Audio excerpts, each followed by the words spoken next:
So there were these external metrics that I had set for myself for what success meant.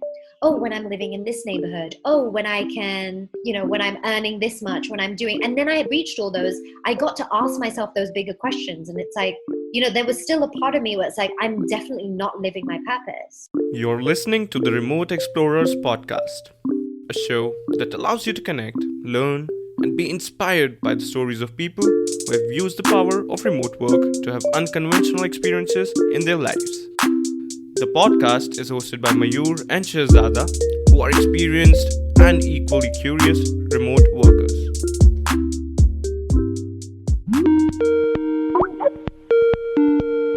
I see you really active on social media, especially on Instagram. And for somebody like me, it sometimes gets a little too chaotic to be on social media because, validation games and, you compare yourself with others. How are you able to maintain your sanity being so active on social media? So it's all about intention. Yeah. Firstly, I'm very intentional of who I'm following. Am I following people that are speaking negatively or, even about themselves, right? Like that's not energy that I'm keen to have in my sphere. So when you said intention, I want to know how you perceive social media. What kind of a platform is it for and what do you want to do with it? Yeah. So social media has been a huge tool in my journey with Women in Tech. That's a social media community across Instagram, Snapchat, and something social media is a tool. Don't allow social media to hook you in and take control of you. You are using it as a tool. It's an extension of my existing offline presence. Yeah. So for me, I'm in India right now. However, I'm actively able to stay in touch with beautiful friendships of mine in America, in Europe, in South America, in Africa, in other parts in Asia. And thanks to social media, I share from a place of truth. Just on this podcast, as you're seeing, yeah. I have nothing to hide. There's so much medicine in when we show up in our truths. And, an old version of me of like, oh no, I don't have family around, la, la, la, la, la. I've moved through that and everything happens for a reason. I'm very strong because of what I've navigated from a young age. And it also gives me this huge place of privilege. As you mentioned, a lot of Indian society, it's like, oh my gosh, she spoke about rape on a podcast. Oh my gosh, she spoke about her period blood on an Instagram post. Like, oh my gosh, what would Uncle G say or whatever? And it's like, I don't have those pressures. And it's so important to speak about these things and normalize these things. And so that's also, there's no coincidence that I happen to be, this is my first year ever living in India. I don't have any family in India. But as I mentioned, when my feet first touched ground, I felt such protection from this land. I feel such guidance and love from my ancestors and the people and literally the land here. I know that for the rest of my life, I will continue to spend time here in India and I'm here to be of service to the collective in general. However, I know that I'm here to be in particular an agent of change for this lineage. And so social media is a tool. It's a beautiful tool. If you choose to go into it with this element of I am sharing from a place of truth and love, and I choose to connect with other people who are sharing from a place of truth and love. For instance, I have clients that I've worked with that I've never met before, but they found me on social media. And literally when we get on calls, it's like, this person is like a little brother or a little sister to me, or like, a fellow. Some of my clients are older than me. They have children and it's like, I get auntie energy from them, but because they see a part of themselves, the freedom in which I live is a permission slip for them to step into their freedom. And maybe 100%. They've navigated stuff with their in-laws or just generational stuff to move through all this. Yeah. So I see social media as a beautiful tool if you intentionally move through it. And as you mentioned, the whole, what do you mean with this? You don't need to compare yourself to anyone. Right. When you look at a gorgeous garden, is the sunflower saying, wow, those roses are way prettier than me? Oh my gosh, who am I? Those tulips are looking gorgeous today. The sunflower's like, the tulips are radiant, the roses are radiant, and me as a sunflower, I am radiant too. Let's have a party in the garden. Exactly. We're all uniquely geniuses. Yeah. And we're all uniquely beautiful and incredible, and we get to celebrate that together. There is no, and I'm so grateful. I don't feel the energy of jealousy in my field anymore, ever. I see, when I see a queen or a woman or a man or whomever in their shine, I celebrate that because I recognize that in them. It means that I recognize that within myself. And there's so much room, and I'm glad that you feel the energy of abundance within me. I feel, I receive that. Thank you. Because, that's been something that I've powerfully moved through, where it's like, we don't need to be in scarcity. I don't need to be in like, oh, I got to make just enough so I can survive. That's actually been a big thing that I shifted through. Like, I've never had debt in my life. As I mentioned, I put myself through school. I had these scholarships.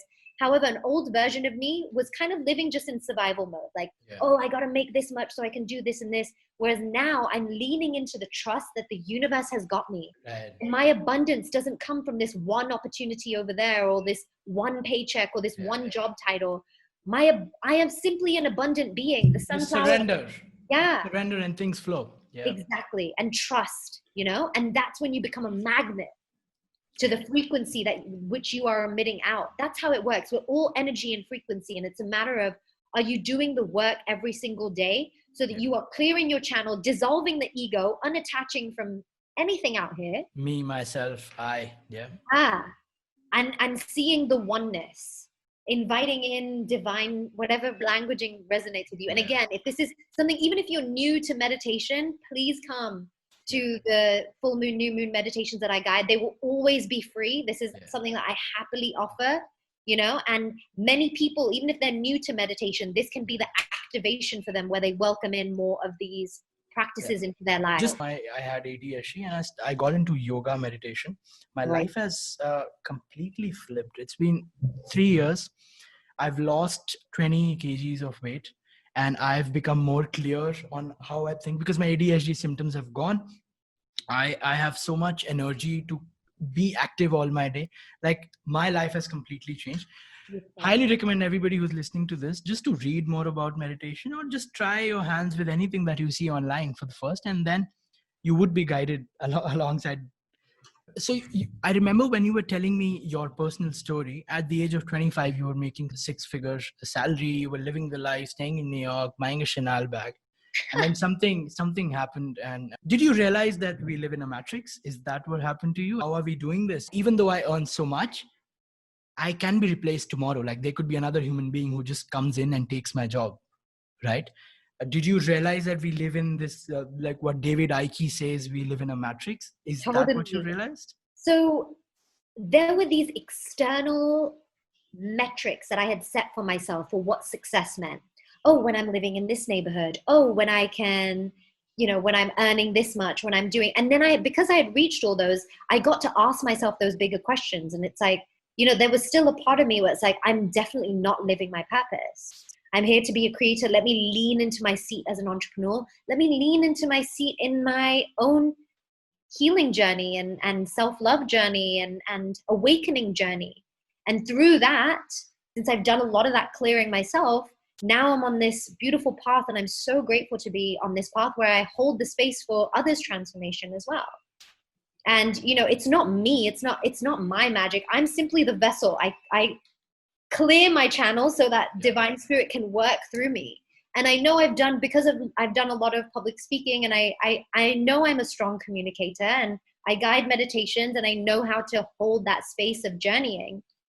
And in my own path, I realized we're more than this external, this 3D, and we're connected. We're multidimensional, actually. Did you have any psychedelic experiences that has impacted the way you think now? Ayahuasca, DMT? I have indeed. So I have connected with ayahuasca once, and that was in Bali. And what was really beautiful about that experience, it was all women. It was a retreat experience for 2-3 days, and it was about 10 of us. And actually it was less. It was about 8 of us. And 4 of the women there were actually the ones who were facilitating the retreat. So it was a very beautiful container, very intimate. Like a proper shamanic ceremony. Oh, yeah. Okay. And we did a lot of things before we even connected with grandmother medicine, before we even connected with ayahuasca, with getting clear with our intentions. And for me, I just remember, I certainly purged. A song came through me. That's where I connected with more of my artists as well. Because I think an old version of me, because right now, if you go to my Instagram, there are videos where I'm sharing a breathwork practice. There's videos where I'm randomly singing, or I'm sharing a dance, or, there's videos where I'm all kinds of things, right? Or there's like a picture of me in a sari for like a fun shoot that I did. And an old version of myself felt, I love singing. I mean, mantra is also a big part of sound healing is so powerful. Where an old version of myself, like, gosh, if I share a video of me singing, are people going to think like, oh, I'm trying to be a pop star now? Like, it doesn't matter. We get to explore all of our expression. So with ayahuasca, basically what happened for me is a deeper connection to Mama Earth itself. Like, I was laying back on the grass, looking up at the trees, moving in the wind, and I felt like every in-breath I was taking, I was moving with nature around me. I felt this, just the energy, like, go beyond my body out into the universe. And still now when I meditate, I don't need to connect with psychedelics. I can connect with that experience just with my breath. Right? And so in that time, I've also connected with 5-MeO DMT, which was also very powerful. And, that was actually the clearing where I released a lot of the pain that I had felt in my childhood. I had basically forgiven my father, forgiven my former stepmother. However, what I had realized that there was still a part of me that I hadn't given the little girl in me space for her to release it. Because a younger version of me, basically, when I was going through what I was going through in the home, I would just put on a tough face, and I wouldn't cry. I would just I would literally numb myself. I would, whatever was being said to me, I would just kind of block myself and take my mind to, maybe I was saying mantras in my head, who knows? Right? And I would focus on these other things. I would focus on my beautiful friendships and going to choir and like going to the math club. Like, literally those were my highlights of my life. And I loved it, really. And just exploring my mind, exploring all of these elements. So with 5-MeO DMT is where I through that experience is where I really allowed that processing and clearing to move through. And, since then I also did a kambo ceremony recently. However, I share this, these are not tools that you need to go on your journey at all. Only if they call to you. It's I'm grateful that I had all of these experiences. I'm not drawn to doing kambo again. If ayahuasca were to come into my field, like, depending on the timing or what is present, like, I just have such respect for grandmother. I've grown so much and had so much clearing in my path since I did that medicine ceremony back in 2017. Like, these are all tools that I respect. However, I don't put so much, like, you meet some people, especially in LA, which is where I last lived in America, where it's like they wear it like, okay, wow, you did so many ceremonies. It's not about that. It's not about that. You don't want to lean on this as like you know what I'm saying? Like, it's an activation. It's an activation. So Shalini, what you do and how you do things is really inspiring for everybody who's listening to this, and especially for me. So where I see you from is that you live from a place where there's just highest vibrations that are going through you. And how could anybody reach that? What could be the steps to just be playful in the world, to contribute, to give back, to share the love and attract abundance in all forms? So a huge element to bring into your life, which allows more of these frequencies of abundance, of joy, these elements are your birthright. We are love and light at the end of the day, and we get to choose to move from that place, is the practice of gratitude.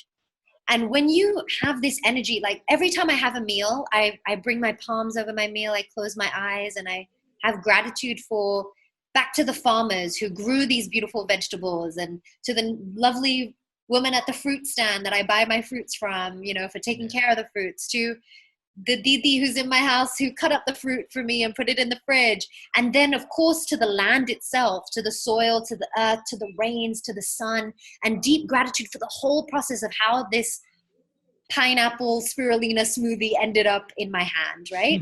And so gratitude, that's a really powerful practice, weaving it in before your meals.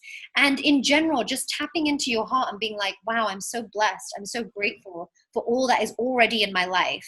And when you're from this place of like gratitude, and you already feel the abundance that is, remember we're frequency. So when you radiate that out, that you're going to attract more of that into your field. Yeah. The universe hears you say, thank you for all this. And the universe says, my pleasure, my darling, here's more blessings. Yeah. That's how it works. And so in terms of always being at a high frequency, I appreciate that reflection. That's also not to say that I'm not human. I certainly have my days where I'm moving through tears. I'm moving through pain. I'm moving through anger. However, I don't attach to those emotions. Because emotion, if you break down that word, emotion is simply energy in motion.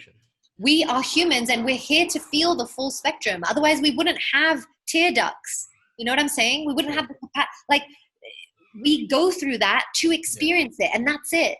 You know, so you move it through, and then you choose to come back to your heart. And in a very powerful way to do that is to tap into gratitude every day. So before you eat meals, perhaps it's a practice of writing 5 things you're grateful for about that day in particular before you go to bed each day. And of course, meditation. Where it's like meditation is a practice of mindfulness. There are many mindfulness practices that you can go on a mindful walk.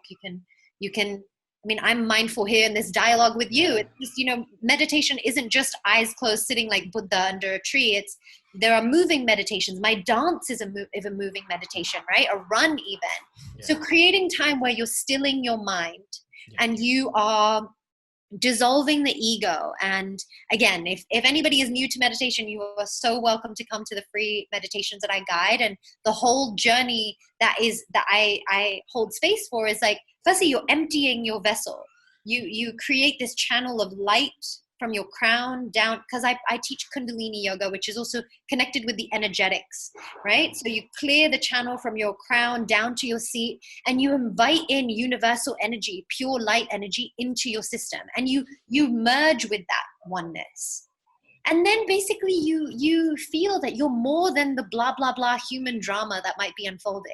You detach from the external, and you understand that you have the entire universe already within you, that you're already whole and complete and connected with love and light as you be. I'm going to add all your links in the description of the podcast so that people can easily connect with you.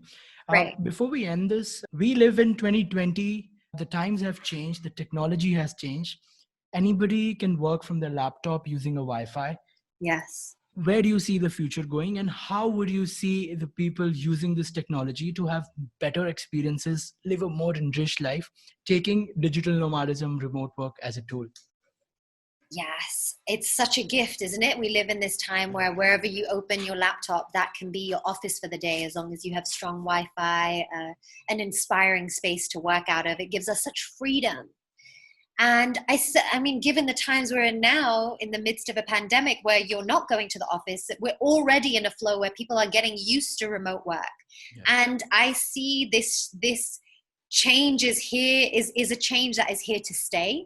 And something that allows you to have a more powerful experience in your remote working journey is to be accountable for yourself. If you're working in a remote team, maybe your manager is in a whole other time zone, or maybe you don't have a manager at all. You're stepping into your own entrepreneurship journey. There's no one over you saying, hey, the deadline for this project is this Friday, make sure you. So it's a matter of you having accountability on yourself. I use Trello. There's also Asana where you can manage projects and what you are doing and working towards. So it's being organized. I love my calendar as well. I'll even put my workouts on my calendar, like reading time and like these kinds of things. And then the other element, beyond being accountable and organized and on it, you know, just being accountable for what you're creating in the world. The other thing is nourishing yourself, because you cannot be of service if your cup is not filled. And so taking the space and knowing that it's not selfish for you to meditate and move your body for an hour each day. Like, if anything, that's the best thing you can do for yourself and all those in your field. Those that you work with, those that are your neighbors, those in your family. So that would be my recommendation. Like, lean into this gift of freedom we have. And this world is so beautiful. And again, when you travel, it's such a beautiful eye-opener that we're all one. Yeah. We're all one big soul fam. Yeah. And we get to rise together. Awesome. I feel like I close my eyes and I keep listening to you. Keep listening to Oh, you. Thank you, Shalini. Thank you for such a joining us on pleasure. Remote Explorers. I'm sure the audience is gonna get so much value out of this episode. I remember the way my tone was when I started the podcast, and now it has settled down. I'm in a vibration now where everything is coming out of my Ajna Shanti. chakra. Yeah, beautiful, Shalini. Shalini Sarena on the Remote Explorers podcast. Please subscribe to our newsletter through remoteexplorers.com. We are gonna start our newsletter really soon from next week, and we will be providing you with latest updates about remote work movement in India and just general tips around how you can make your remote work life more better. Thank you for listening.